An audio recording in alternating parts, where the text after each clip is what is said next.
Hey Chop Happy friends, today we are going to demystify short ribs and making my Chipotle short ribs. It is so easy, there's actually less ingredients than meatloaf. So everyone's scared and thinks it's fancy, but there's nothing to it. Alright, so here we go. So I have short ribs right here, and what I did is I really aggressively seasoned it with salt and pepper, remember, 3 fingers, and you're going to go up high to season with salt and pepper on both sides. So I put this pan on a medium-high heat. Don't go on high because it will burn too fast. And about 3 lovely cloves of olive oil. And now we're going to put the Chipotle short ribs to be, just for short ribs right now, right into here. And you want to hear that sizzle. So if you look in the pan, we are not going to crowd the pan. If you crowd the pan, you are going to steam this short ribs, although after a long day, a nice steam is good, but not for the short ribs. So we're gonna leave it just like this in here. You're not gonna touch it. Spread apart, just like that, medium-high heat, and we don't wanna crowd the pan. So we're doing 2 batches. Hello, short ribs, I love you. And if you look over there at our door, you can see that because I live in an apartment in New York City, I always set the smoke alarm off. So I open the door like that, but you should also put on that fan. It's short rib music. Okay, so we're gonna leave this like this 3 minutes. Okay, I'm on my second batch. So remember, the big meaty sides, we're gonna do 3 minutes on that side so it gets nice and gold brown.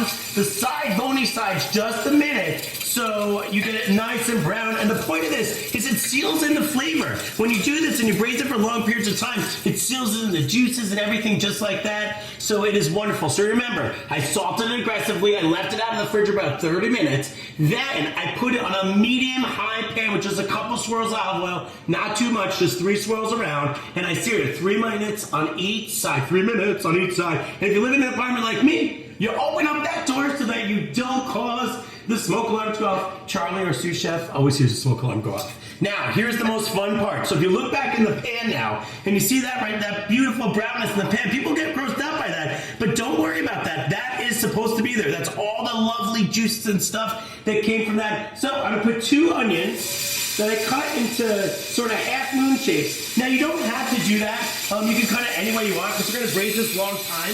It's gonna break stuff, but I like it. It's really cute. It's a cute and it looks a fun presentation. And when you cut it up a little bit chunkier, it stays there and you can actually see it. Then I put about 4 things of celery in there. Oh my God, it smells so delicious in here. 6 cloves of garlic. 1, 2. Leave them whole, guys. You do not have to break them up. The only thing I do is I take my hand and I smash it on the cutting board so it gets a little bit broken up, just like that.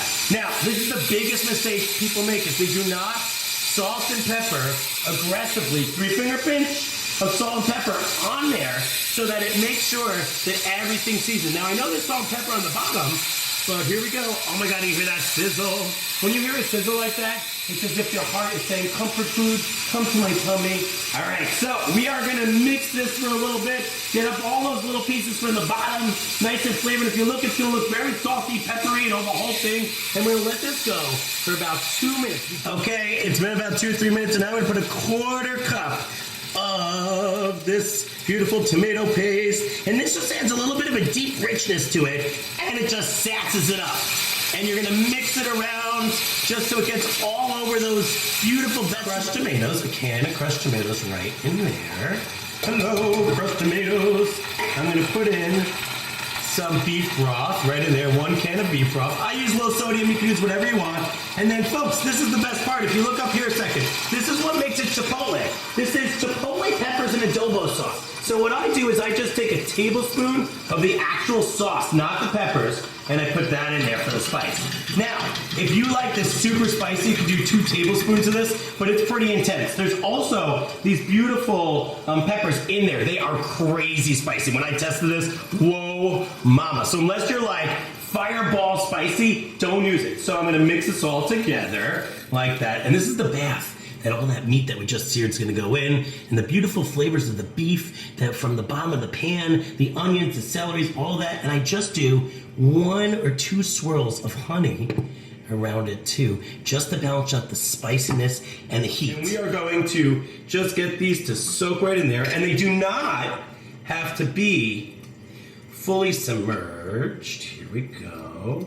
And see how it's starting to bubble up over there? As soon as you start to get those bubbles, you're gonna close this pot just like this, and you are gonna leave it on low, on very low heat for 2 hours and 45 minutes. 2 hours and 45 minutes on low heat. Go read a book, have some hot chocolate, yum, yum, yum, yum. And then you're gonna have a yum, warmy meal that you can have with potatoes, with polenta, whatever you want. Oh, it's gonna be so good. That was it, that's that easy. So, all right, I'm gonna go read a book, drink some Starbucks ice cream tea, pet Charlie, and I'll be back, okay? Bye, guys. It's been 2 hours and 45 minutes of low and slow braising of this. I could smell the deep Chipotle smoky flavor throughout the whole apartment. Everyone's so excited, including my sous-chef Charlie the dog. So let's recap what we did. We took short ribs and we salted it aggressively and peppered it aggressively. Put it in the pan with some oil, 3 minutes on each side so it got brown and sealed in that flavor. Then we took it out, put in the vegetables in and mixed it around until it got soft. And then all the liquid in there as well too afterwards. And our secret ingredient to the liquid was Chipotle adobo sauce. So Chipotle adobo sauce, I actually took 1 tablespoon of just the liquid, put in there. If you're feeling sexy and frisky, 2 tablespoons to make it more spicy. And then, low and slow, and now it is ready. So here we go. Let's open up for the grand reveal. Oh, okay, here we go. Look how pretty that is. It even falls off the bone. So I'm gonna plate some up for us right here. Oh my God, this is so delicious. Just like that. So what you would do is take all this meat out, and then after you take the meat out, I put about a tablespoon or a half a tablespoon of some vinegar in there. So this is white wine vinegar, but you can use any kind of vinegar you got. Red wine vinegar, any kind of vinegar. And the point of that is it just breaks through some of that fat and you mix it beautifully in there. It just cuts through some of that fat and that greasiness, and it gives that extra great taste. And here we go. So I took some of my reserve celery leaves and I rip them up and I put it right on top for some freshness. A little bit of parsley on there. Hello. All right, so let's try this bad boy. All right. Oh my God, we didn't even know the knife taste the smokiness in the background, the salt and the pepper bring out all the flavors of the Chipotle. And its meat is so tender. You gotta make this. Go to chophappy.com to get this recipe. It's so good and so easy. We demystified short ribs. It's so easy. Less ingredients than meatloaf. All right, love you guys. Have fun. Subscribe.